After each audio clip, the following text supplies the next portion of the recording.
The coaching room is really like a room in consciousness. It's a place where we gather with people of like mind and create a space of love and well-being and acceptance and support. And of course, when one person is coached, it's really for everybody. So we're all in a cozy living room, sitting around a fire and just relaxing and being with each other. That's very healing, isn't it? And so as always, we start with a moment of prayer. First, we make our announcement. Please keep your video off until you speak. And we encourage chatting. It's nice that you support each other, so thank you. So we say a prayer that each person here is on your unique spiritual journey, that you are unfolding and advancing in perfect order. And we say that coming together is a real important part of your inner awakening. And so if you have a problem, if you have a goal, if you have an issue, if you have a vision, this is the place where we bring light to that situation. We relieve suffering by holding truth up to it. We empower visions by letting them be real even before they show up in appearance. And we honor the integrity and perfect nature of everybody here. We do not see you as limited humans. We see you as divine beings who are here to uncover and express and celebrate the gifts that God has given you.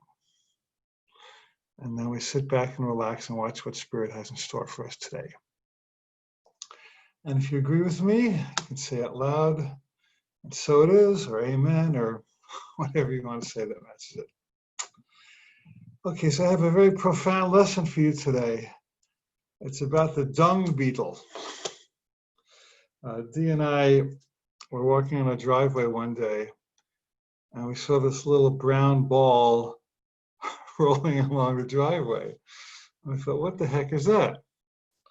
And we looked at it closely, and it was a piece of dog poop. I know this is not the most subtle lesson you've had, but it has meaning. We'll come around to it. And we said, well, how did it get in the ball? Why is it moving? And so we looked more closely, and there were these two little black beetles called dung beetles.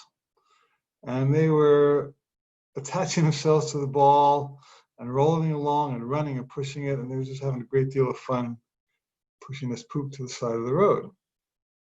Never seen that before. And it occurred to me that they were actually having a lot of fun doing this. Like, it was not my idea of fun, but somebody thought it was fun to take a piece of dog poop and roll it. And you know me, I kind of like to make everything a metaphor. And there are people on this planet who like to roll and poop. There are people who are really attracted to bad smells and controversy and conflict and drama and fear and stuff that a higher being would not find attractive by any means. But some people do. And if this is fun for some people, then they get to do it. But you and I don't have to roll in the poop with them. There's an old country saying, never wrestle with a pig. You both get dirty and the pig likes it. So now I want to subtleize this lesson a bit and say that all interactions occur by agreement, by matching energy. And conflict and drama and fear and resistance have a very dense energy. You've heard me say this before, but you can't hear it enough, really. And then a sense of inner peace and well-being and wholeness and generosity and connection to spirit. That's a whole different frequency. And you cannot have your car radio on two frequencies simultaneously. You're on one station or the other. And so if you are embroiled with somebody, if they're into roll and poop and you agree with them, then you get two dung beetles on that piece and you're in the game with them. However, you and I have a choice about the vibration at which we choose to live. Now, it's interesting that a lot of people on the planet now are immersed in fear. And, you know, this whole COVID situation has become a big political controversy as well as a medical one. Everybody has their opinions about it. And people are kind of duking it out psychically and in some cases physically. And so that whole dimension of a sense of vulnerability and victimization and resistance and opposition and controversy and conflict all function at one station, a very particular frequency. Now, you and I, as divine beings, have a choice as to whether or not we're going to get down and grovel or if we're going to wrestle with a pig. Now, I'm not calling people pigs necessarily, but the part of the mind that engages with that is the pig. And Jesus said, cast not pearls before swine, which means don't take your holy divine energy and subject to the viciousness of a swine. Once again, let's talk about people as much as the beliefs that some people subscribe to. Everybody's a divine being, nobody's a swine, but people get enmeshed in swine mentalities and swine behaviors. And so at any given moment, we have the choice to join at that frequency or to raise to another frequency.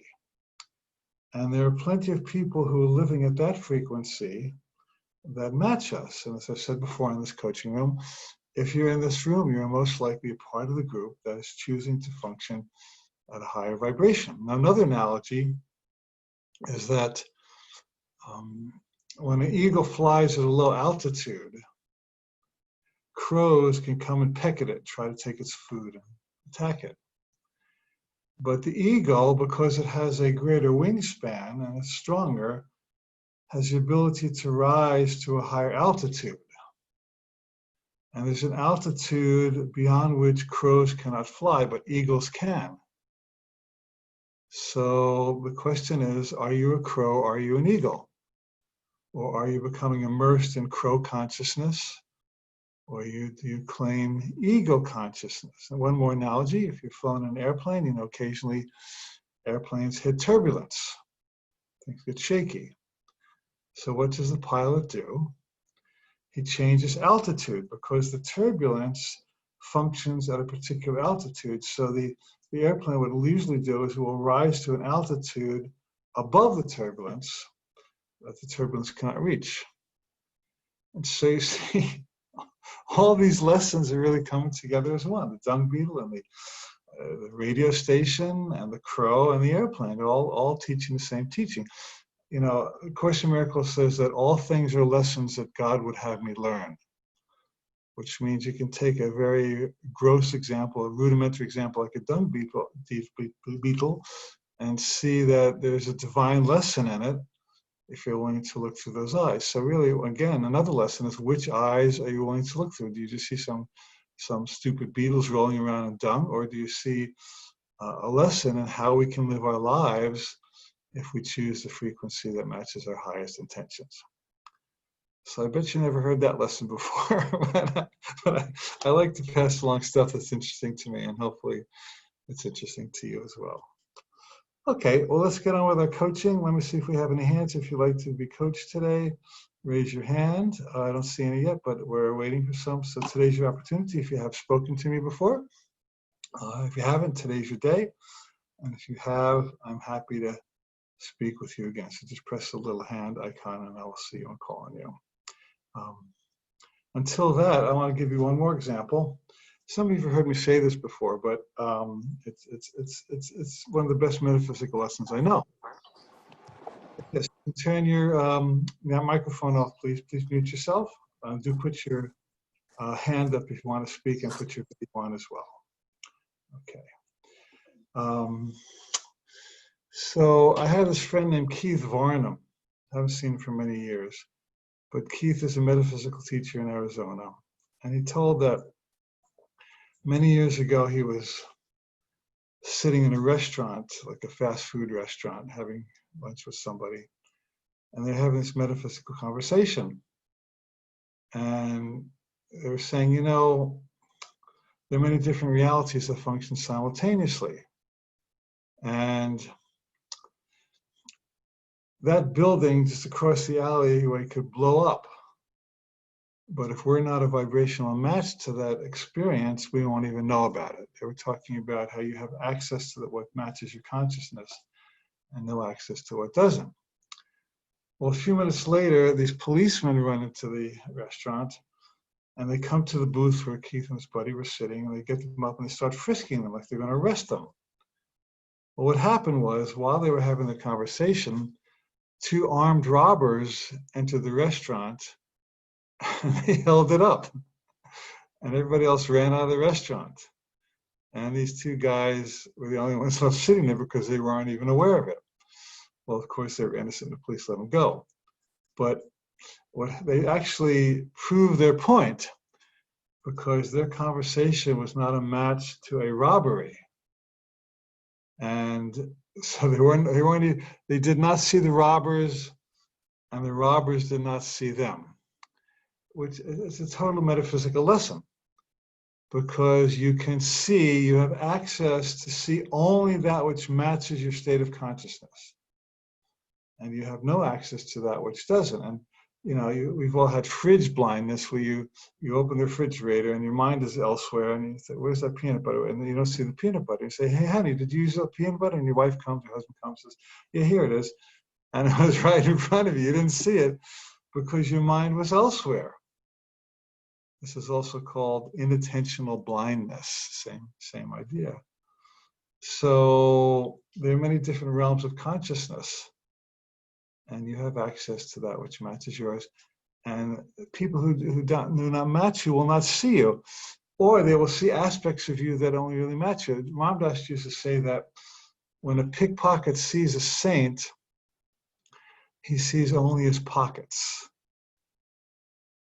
which means that there's this glorious, divine, holy being standing before somebody, and all they see is what they can get from them.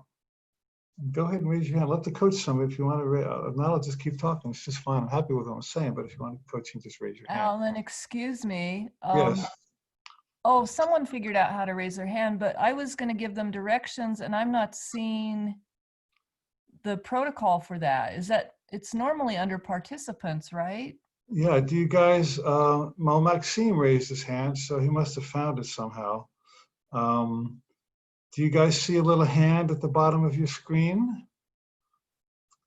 That's weird, huh? Let's call on Maxime, because there you go. So some people are finding it. So I guess, thank you, Dee.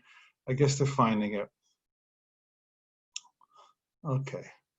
We'll call on Maxime.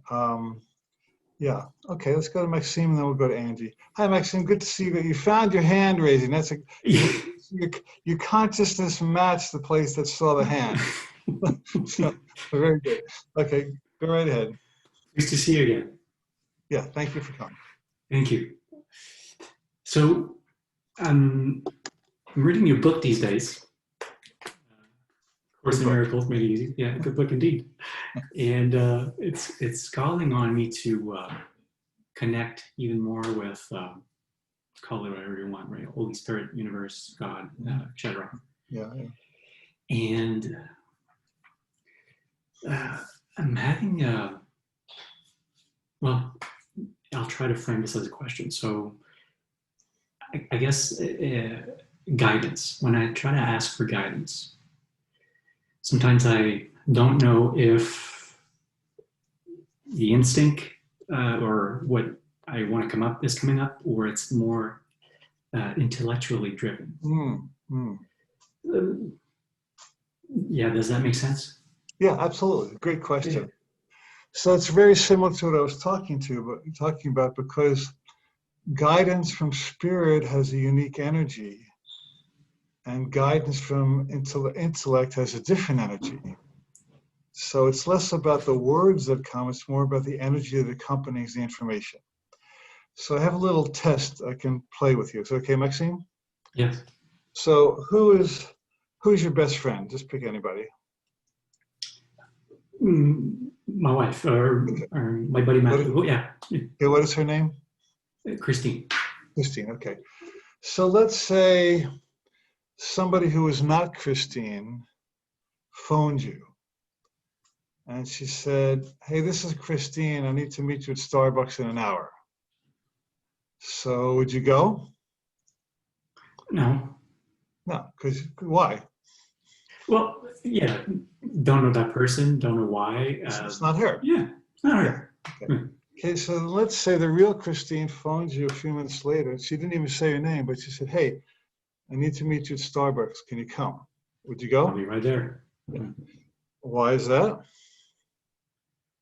Love, trust, service, yeah. You recognize her.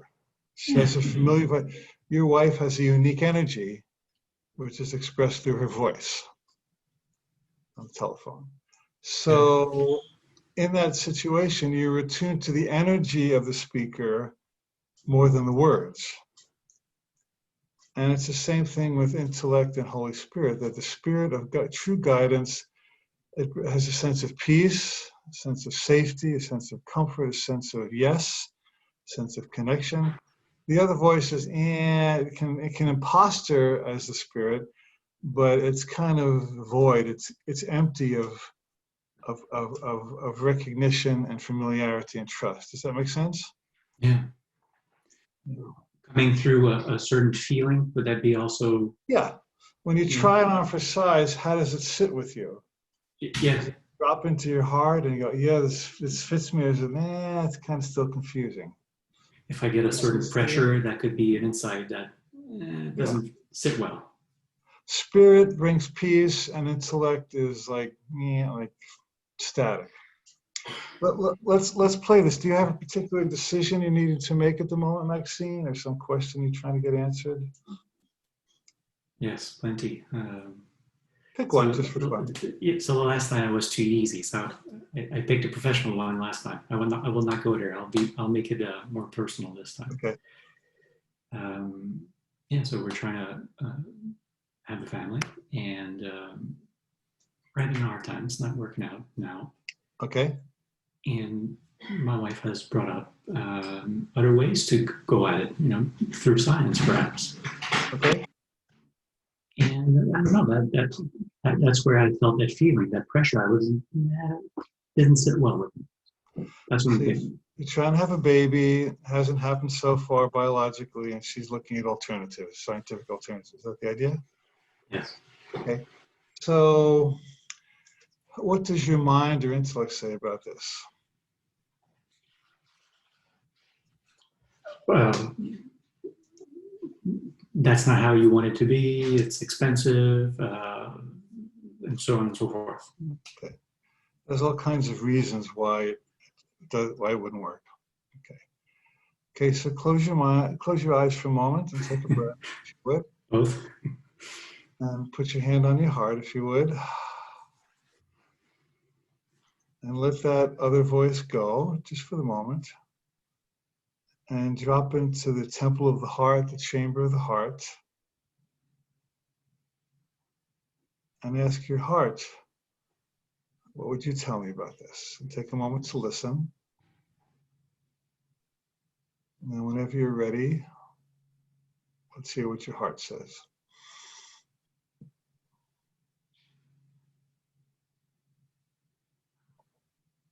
Don't be scared. It's a beautiful gift.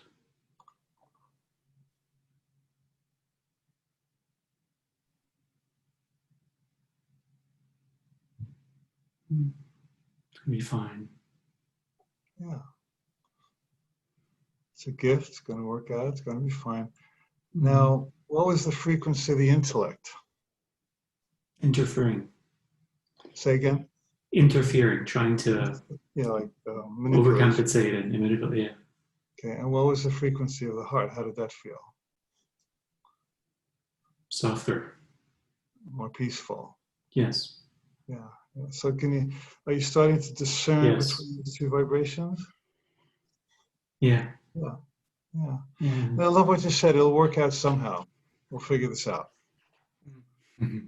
And even if you don't know how it's going to work out, you can trust that somehow it will. I like that. Yeah. Yeah. Okay. Food for thought for our next chapter. Somehow, affirmation, somehow this will work out.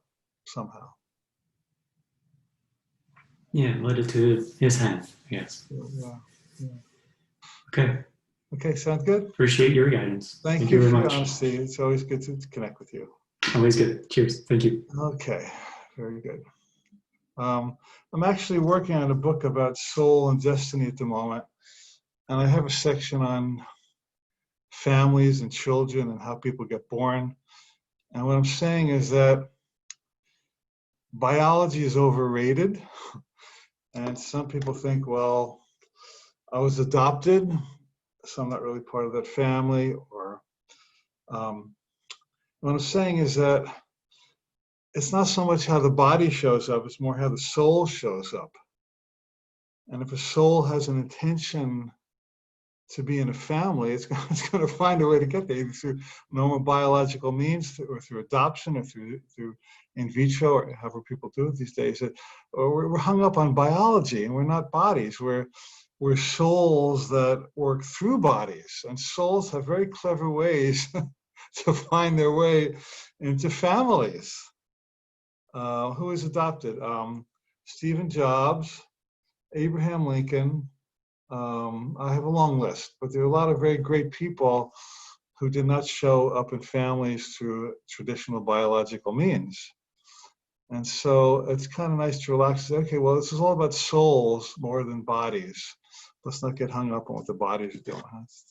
That goes like that for everything, okay? Thank you, Maxime. Okay, let's go to Anushka. I'm sorry, let's go to Angie. Angie was waiting first. So Angie, would you put your video on, please? Hi, Angie. Can you unmute yourself there? Okay, There we go. very good. Hi. Good to see you. What's going on? It's great to see you as well. I just have a follow-up question. I think I talked to you a few weeks ago about just relationships and kind of feeling like those relationships weren't coming my way. And then right after that, something opened up and a relationship did come my way. Well, what do you know? But, and I should say not but and I'm not sure how to navigate the waters, because I'm kind of, I'm new to A Course in Miracles, and I'm kind of new to just some of the language. So I'm not sure how to exactly form my question. Okay. But from a worldly view, I would say, I would describe this situation as this, if I were to do kind of a pros and cons list, or a, qualities list or something like that, from a worldly perspective, it probably doesn't look good on paper. Got it. But yeah, from kind of speaking to my heart, feels good. But there may be some things in this person's past that might cause red flags, or with others. And I guess I'm kind of stuck in that place of how I'm having a hard time of, if that is revealed, how are people going to see me, and how do I disconnect from the other person's past, and not taking that on. And it's also bringing up something from my past as a young person. So I think that this person is in my life for a reason, for sure. I mean, obviously, but I don't know if maybe that's the purpose of it, is just to kind of bring up those old wounds and try to heal through that, or if it's something different than that. Great question. Thank you. First of all, congratulations on meeting somebody. That's a step in the right direction. Whether it turns out or not, is you're ahead of where you were. Yeah. Thank you. Yep. So let's celebrate that, shall we? And Yes. so you're seeing some red flags, and you're wondering if you heed the red flags or go more with your gut. Is that the idea? Yes. Yeah. Okay. So what does the voice of fear say?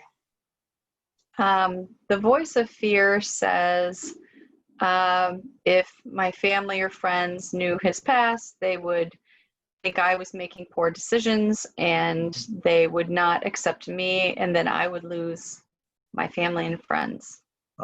So they will judge me and I will lose them. Okay. Thank you. What would the voice of trust or love say? The voice of trust or love says that that it may not become an issue, Mhm. and that this person has already like dealt with their past and had to live through that, and that I'm not to be in a place of judgment or Mhm. condemnation for their past, Yeah. and that they deserve love as well. Wow. How does that feel to think about it that way and say that?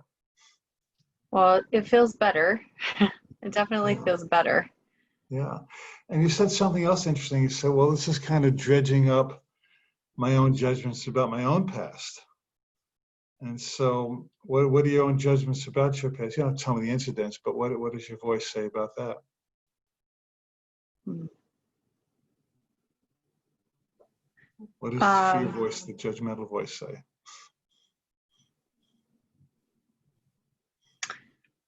Well, I think it just doesn't want like a repeat of the past, maybe. You're afraid you'll repeat your past. Mm-hmm. What would the voice of trust or vision say? I have new tools and new skills and Yeah. ability to Yeah. judge people, and that even if somebody does have a past, that Yeah. it's okay to Yeah. see their soul level and not just Wow. their behavior. Can you see the magnanimity of this lesson before you? It's a major lesson in releasing judgment and forgiveness and trusting. I mean, that's a big one, isn't it? You talked about Course in Miracles. This is entirely what the Course in Miracles is about. It's about choosing trust and forgiveness rather than judgment and mistrust. It makes sense? Mm-hmm. Yeah, I think What would part you of like it. to do? What would you like to do with this person? I think I'd like to take it just day by day and just about and see if it grows, or if it Yeah. if the lesson happens and it falls away, Yeah. and not make any big sweeping decisions. Yeah. How does that feel when you think about it like that? Feels good. Yeah. So you don't have to marry him tomorrow. Nope. You don't have to have his baby tomorrow. You don't have to do anything tomorrow. You just know him for a couple of weeks, right? About a month. Yeah. A month, okay. Yeah. Well, that's very young in terms of relationships. So, what if you just got to know him and spent quality time with him and shared with him and talked to him or honest? I mean, character reveals itself over time. And you can pray, please show me my relationship with this person. If it's a good relationship, would you please give me signs? And if it's not a healthy relationship, would you please give me signs? And I'm open to be shown either way. How would that feel? I think that would feel really good to have some of those signs, because I do have a tendency to maybe stay longer than Yeah, maybe is healthy. yeah. So you kind of have a blank slate before you on this relationship, and you can work it any way you want. Let's celebrate the fact that there are many opportunities here. You may have a chance to have a great relationship. You may discover it's not for you and make a conscious choice about that, which is also healthy. So let's reframe this as many different doors you can walk through here, each of which will lead you to the next level of your evolution. Thank you. Does that feel good? Feels good. Thank you. You look a little more relaxed. So, just breathe with it. And, say to Spirit, show me. I'm willing to be shown one way or the other. Thank you. Sound good? It sounds great. Thank you Okay. very much. Check in again, okay? I always like to hear ongoing evolutions, okay? Okay. Thank you. Thank you, Angie. Very good. Okay, now on to Anushka. Anushka Brad, would you put your video on, please? Hi, there you are. Hello. Good to see you. What's going on? Let's hear. So I broke through my barrier of talking with you a few weeks ago, and I got Yes. over my fears. So here I am Yep. again today. Honestly, I'm just in a very good space and nobody was raising their hand. So I was like, maybe Alan can like take me to an even more freaking amazing space. Well, let's hear. You talk to me. Let's hear. Just about what's going well? Well, and yeah, what would be the most valuable thing you could express at this moment? And once again, congratulations for speaking, because I think a couple weeks ago, you're pretty nervous about showing up, right? Yeah, very. And now here you are at full force. Yeah. The full Monty, the full spiritual Monty. So very good. Go ahead. Go ahead. Let's hear it. As long as it's the spiritual Monty. So I recently faced my biggest fear in life, and I've been kind of like in a washer dryer of I don't want to say chaos, but just such intense emotions. It has to do with my dad. I've been scared of him my whole life, and I don't really want coaching on this, but I made a very deep, powerful decision for myself that had been building my whole life to not be available for contact anymore. And it threw me into, everything that came before that point. But today I just feel the feelings that I would have hoped I would feel by making this decision. I feel my voice feels so strong right now in everything that I'm expressing. And I feel like because I was hiding my whole life and not admitting the truth to my family because I didn't want to shake things up and I didn't want to hurt them, there was just like a shot. Even though I was living in a full expression in many ways, there was still a shadow over me. And I do feel that shadow is lifting, and it feels so huge and beautiful and powerful. Wow, bravo. Yeah. And I want to reflect to you that, when you came on the air a couple weeks ago, you were very timid. And now you're very bold. And so I'm guessing that your decision about your dad really lined you up with your true power. And you busted past that fear. And now that courage is really rippling out in ramification in many different aspects of your life. Would that be accurate? Yeah, I think I have seen it. Like little things that would scare me. I'm a pretty bold person. You wouldn't have known that from my last call, but I'm pretty out there in the world normally. But certain things make me nervous. And so I have noticed little things that make me nervous. Like a day, and I want to say this for anyone who's listening, I spent a day just raging. And I had the blessing of having 5 people who just were loving listening to me rage throughout the day. And the next day, I had the feeling of what you're talking about. I felt like something had been cleared and things that would make me nervous no longer were making me nervous. And I was just moving forward after releasing all the rage. Wow.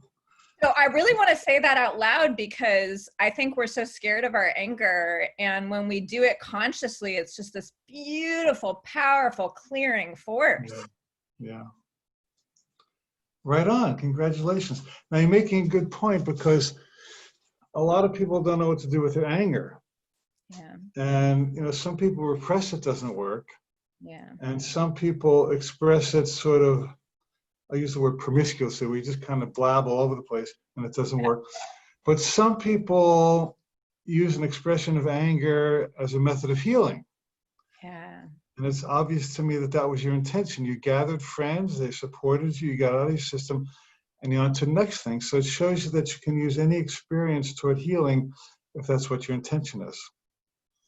Totally agree. Yeah. That's big. That's like a message I want to share with the world because I think most of us don't know how to use anger. Yeah. Well, you look relaxed, you look healthy and vital, you look empowered. So whatever you're doing, keep it up because you really dropped into alignment with your true self. Oh, thank you, Alan. Thank you. Yeah, way to go.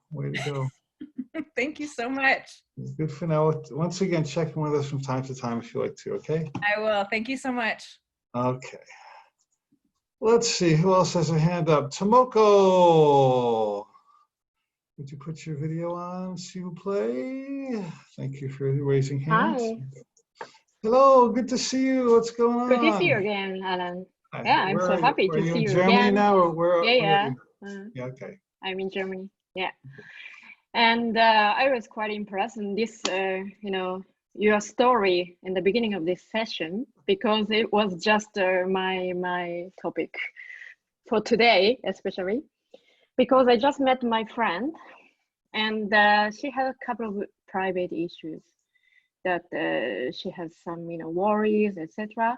And now I don't have the problem to protect my frequency itself. I stay there myself, but I just recently recognized that whenever I meet the friends who has a little worries or topics for their private lives, afterwards I'm so exhausted. And then it's interestingly, it never happens to me during the coaching session.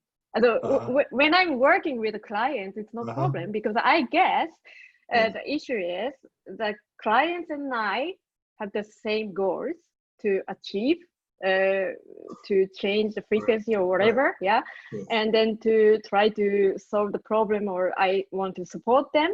So within that common goal, it's okay. I can really stay in my frequency, and then I can bring them up to my frequency sometimes. And then I have a great success feeling, and then they as well. So I'm even more healed or energized after the session. But my problem is really with the private life, meet friends or acquaintance. I'm so exhausted because it's not the coaching session. I don't coach them, but so I just want to know how to manage such kind of situation. Well, it's a great Protect question. your So when energy. you're coaching, and Tomoko is a graduate of a coaching program, she's doing very well, and so you can maintain your high vibration because you have a common goal, you that help each other. But in your private life, when somebody gets negative, they drag you down. Is that it? Yeah, but I'm not really dragged down. I still feel like I stay in the higher than them, but afterwards I'm so exhausted. Sometimes it's really horrible that of course when I meet her today for 2 hours, and then afterwards, of course, I had a lot of things to do for myself, and then I couldn't do it because I'm so tired. Yeah. Well, you're being dragged down, but just postpone being dragged down until after after the meeting. It's like a delayed reaction dragged down. Yeah. Exactly. Yeah, that's true. Yeah. So what's different about being with somebody negative in your private life than being with somebody negative in your coaching? Why do you think that's a different situation?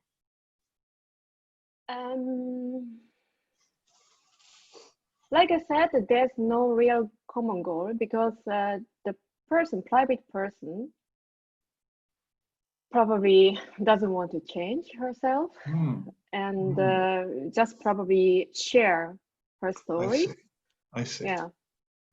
So she doesn't have real intention to change. She's just venting, so to speak. Yeah. So is it really worth hanging out with people like this? What is the reason that you stay hanging out with them if they're a downer? Because probably I used to be there as well. Yeah, so she was friend, I mean, for me, but I used to be there as well. Yeah, I used to be there. What do you think your lesson is here? Like, you're a smart gal. When you tune in on what is the gift or opportunity here, what do you think is your opportunity, Tomoko?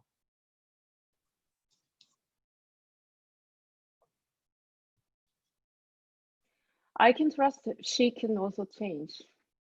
And also, I have a good tools. Even if I met such kind of people, I can come back to my frequency Mm-hmm. Mm-hmm. sooner or later. Those are both really good lessons and visions. I'd like to go a little deeper. Mm. What would it take for you to be with her and still hold your space? How could you do that?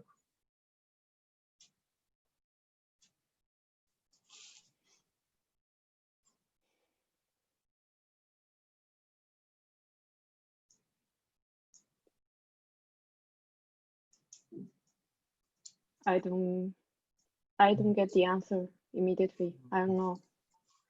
What do you, independent of her, what tools do you have to come to your center and stay connected to source? What do you do in your life that grounds you and connects you?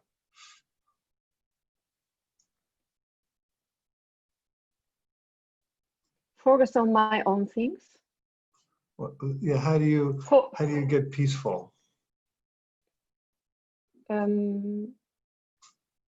Just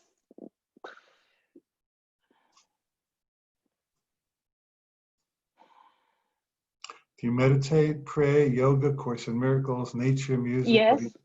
I mean, I can do that whenever I don't meet her, of course. But what I can think in that moment when I meet her or I talk with her,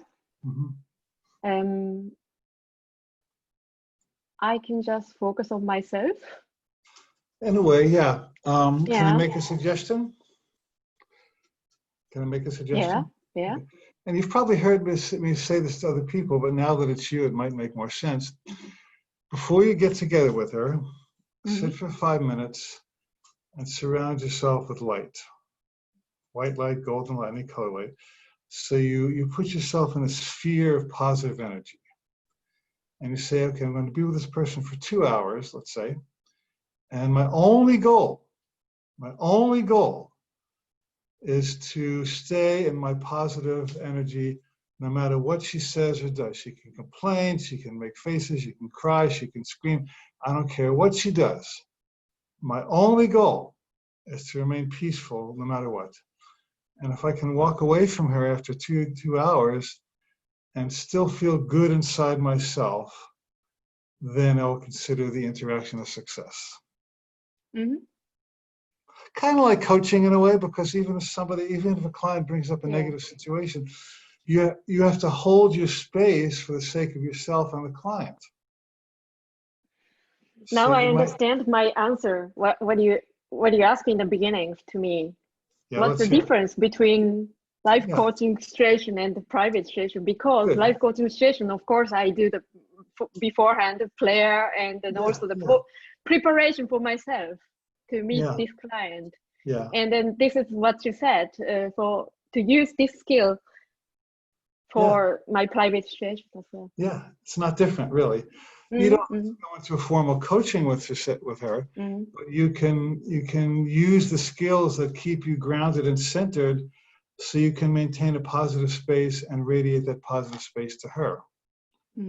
She might get uplifted by the fact that you're being peaceful, or she might go away. I mean, these are all options that could happen. But when you hold that space, the law of attraction will take care of the details. Cool. Thank you so much. Yeah. So Tomoko has a thriving coaching business in 3 languages: German, Japanese, and English, right? Yes. Very good. I'm proud of you. You're really making good use of the tools. Thank you, Alan. You look good. You're radiant and happy, so I'm good to see you, dear. Yeah, say hi to your husband. How's that going? Good? Yeah, he's also good. Yeah, and we're happy. Okay. She got married after she took the coaching course. We don't promise that, but these things happen. Okay. Good to see you. Take care, dear. Take care. Bye. Okay. Deborah and then Kathy. Deborah Steinhardt, would you put your hand up, please? Your video on, please, dear. Hi. Hi there. Hi, good to see you. What's going on? Yeah. Okay. I realize I wake up in fear every day. Oh. And so what's going on for me is I'm resetting my whole life. I talked about it before because of COVID. I'm leaving New York. I'm moving to DC. I'm cutting my expenses. I'm 65 and I have 5 years before I get Social Security.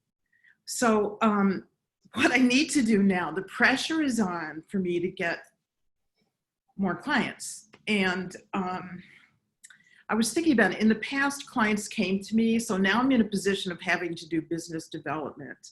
And I had this painful insight the other day. I was reading my business emails, and I get emails from all kinds of people that I don't know. And everybody's trying to sell me something that I don't need. So then I realized, well, that's going to be me.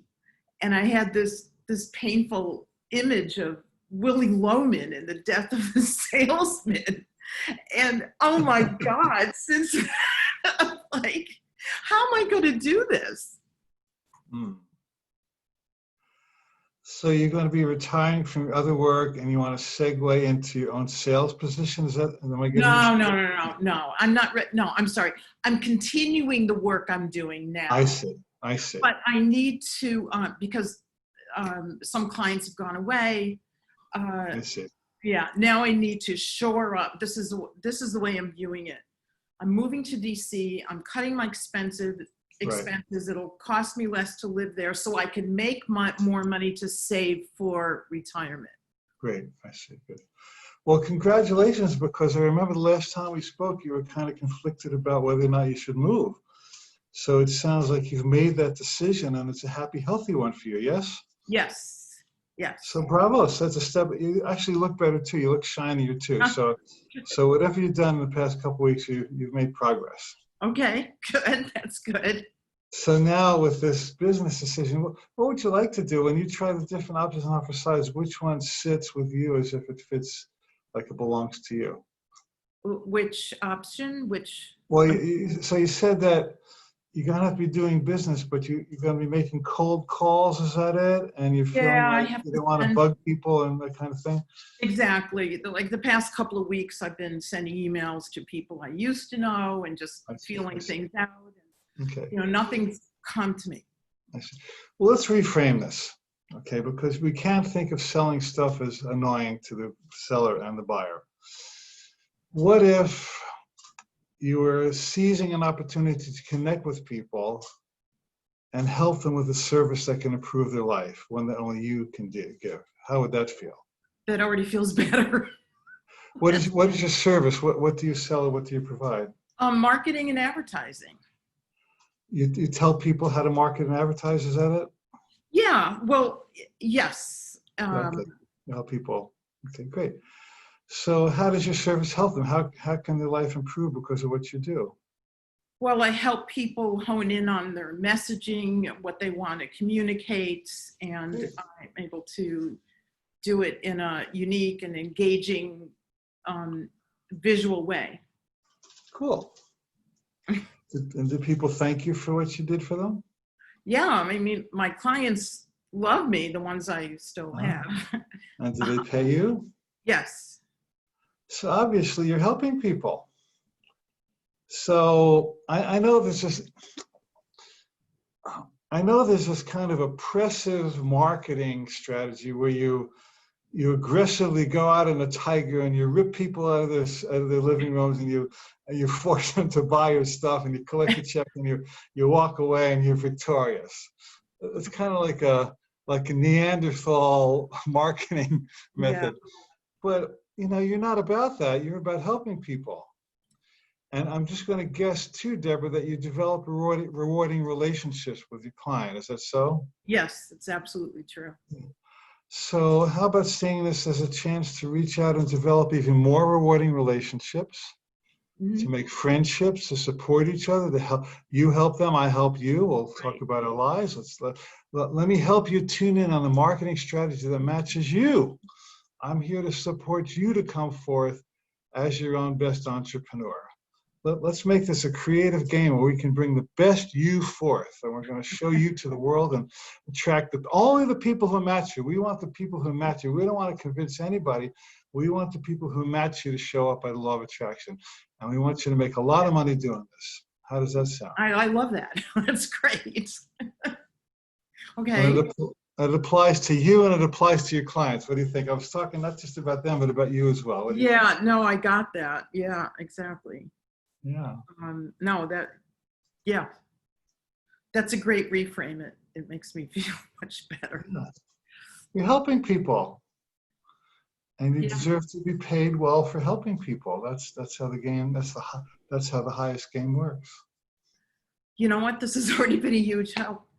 No pun intended, but yeah, just reframing that so it takes it out of the scope of me needing something as opposed to me being able to help somebody else. Say that again. Oh, that's really aces. Say that again. Yeah, so it's taken me out of the scope of needing something as opposed to being able to help other people. What can I get versus what can I give? Yes.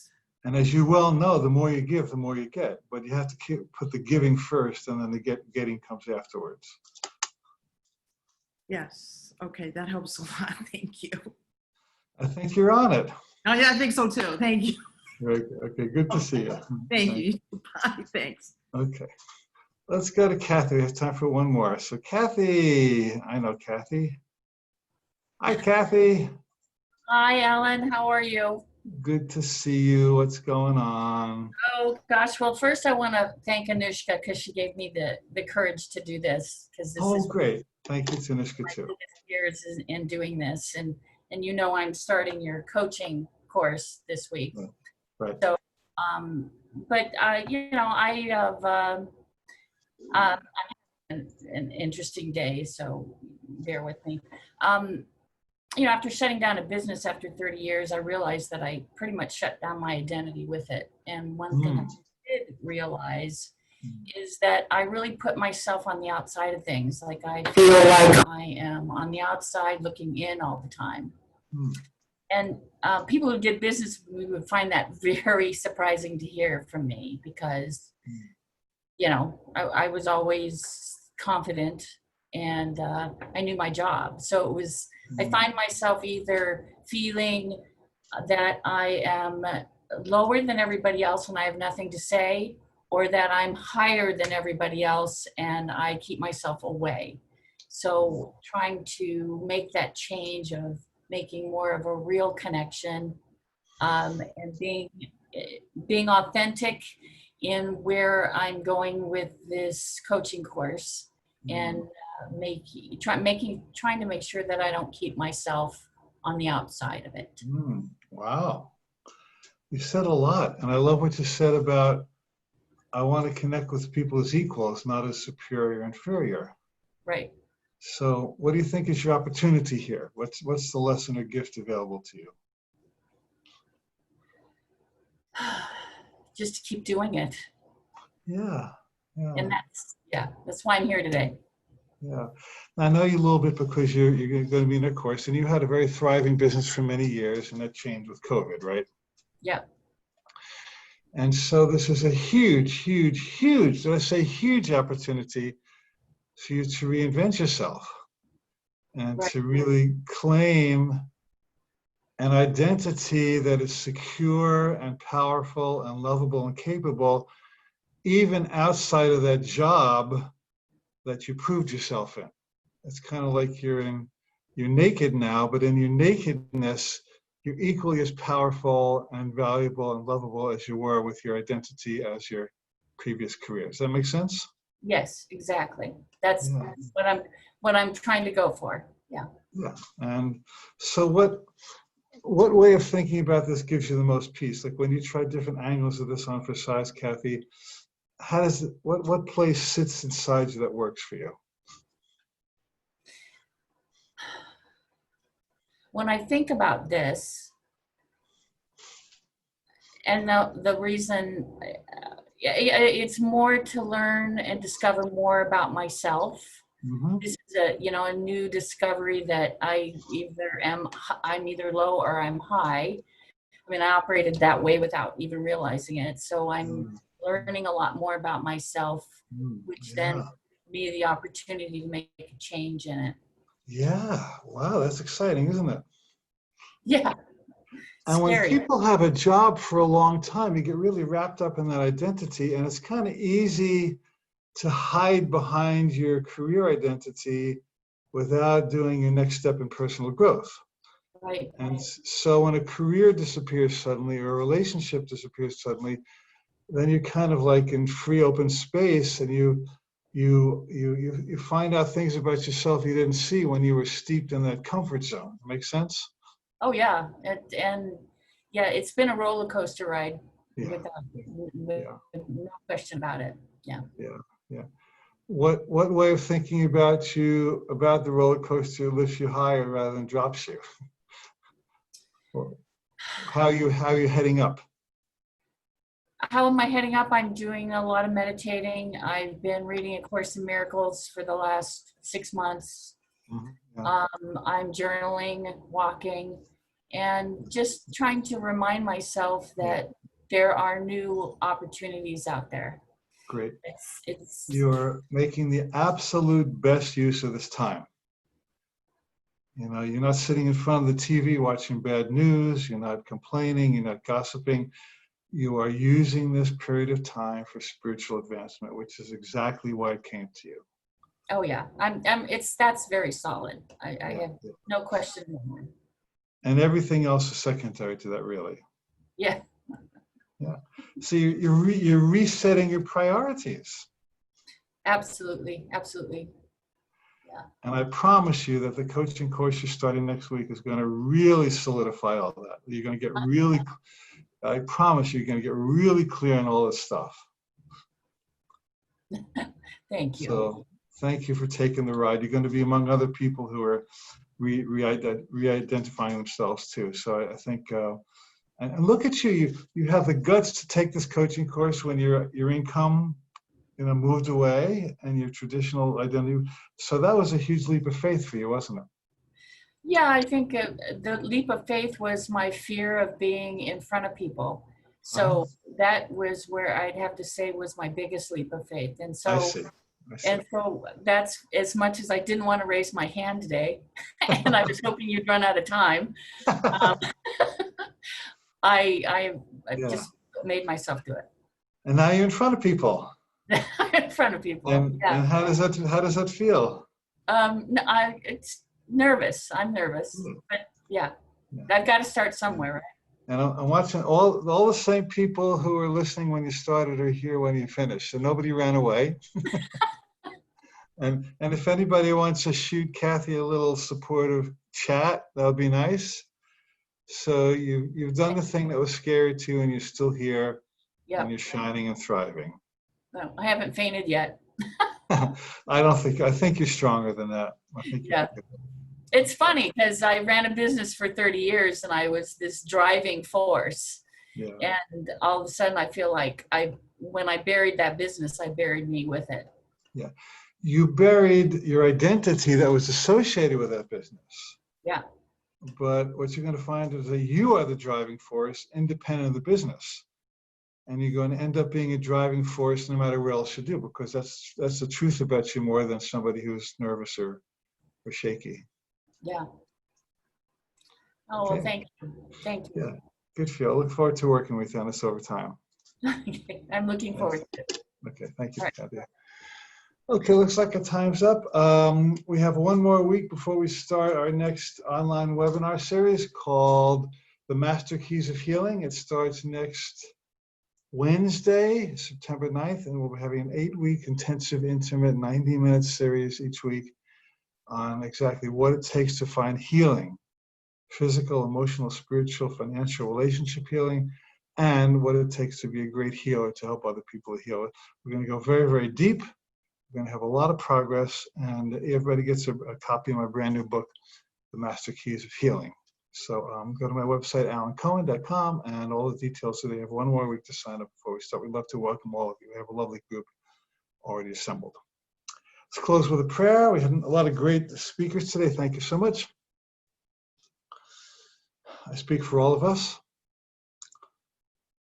I know that there is something inside me that is guiding me to my right place in life. I know that all decisions I need to make have answers that I can access as I drop into my heart. I know that even the challenging decisions push me to go deeper and find where my true strength lives. So I welcome the situations and relationships that invite me to rise higher, to be the eagle, to live in the frequency of my choice rather than the choices that others would make for me. At this sacred moment, I claim my sovereignty, my identity, my power as a divine being. And as I remember who I am, I walk the path that my soul has chosen. And on that path is only deep reward, perfect delight, and impeccable service to everyone I touch. And so it is. Thank you all for joining me. I love you all. And we'll see you again next week. Have a great week.